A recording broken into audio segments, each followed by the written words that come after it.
the Seahawks this week played the New York Giants. Final score was 24-7. What did you guys see this week from the Seahawks?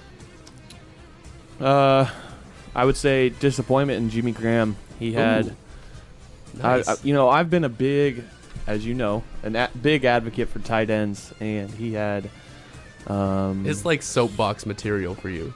Oh yeah, it's like a lay-in that is an easy basket. He had 3 drops, all in the first half. He kind of came back and redeemed himself in the second half and finished up with 3 catches for 51 yards. But Jimmy Graham, I feel like has been somewhat.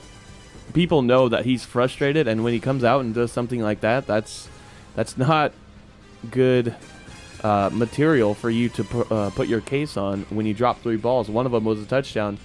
I did like the play calling down in the red zone when we're starting to now see that fade to him thrown more. But my theme of the game was, disappointment in Jimmy Graham. Christian, your thoughts? What stuck out to me the most, and we knew this coming in. The Giants were 1-5 coming into the game. Like, this is a game where the Seahawks, kind of a get-right game, if you want to use that terminology. And the Seahawks came into Sunday, and it was, for me, it was about the penalties that the Seahawks, hurt themselves with. I mean, this is a game that you can go, even on the road, you can go in there, and a team like the Seahawks can just walk all over the Giants if they want to. They did, but they had 15 penalties that cost them 110 yards. Mm-hmm. I'm glad you pointed that out, Christian. The defense was great. The offense was sloppy.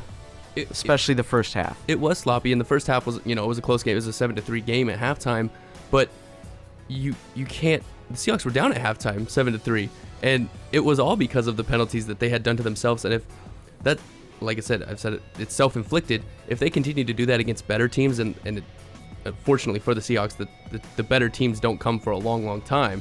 But if you continue to do that to yourself, you're gonna win. You're not gonna win close football games that you need to against good opponents. Mm-hmm. Mm-hmm.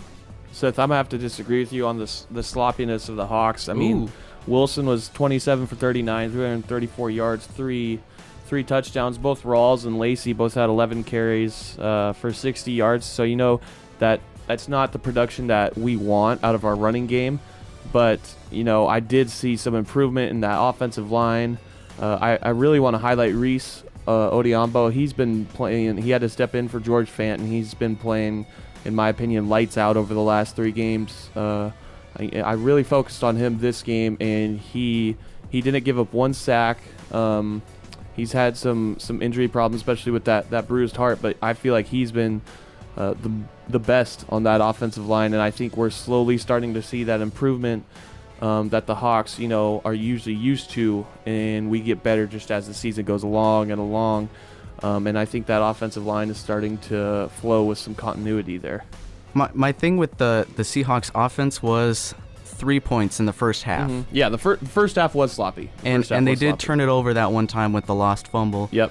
That's sloppy when you turn it over, and I believe they were in the red zone when that turnover happened, right?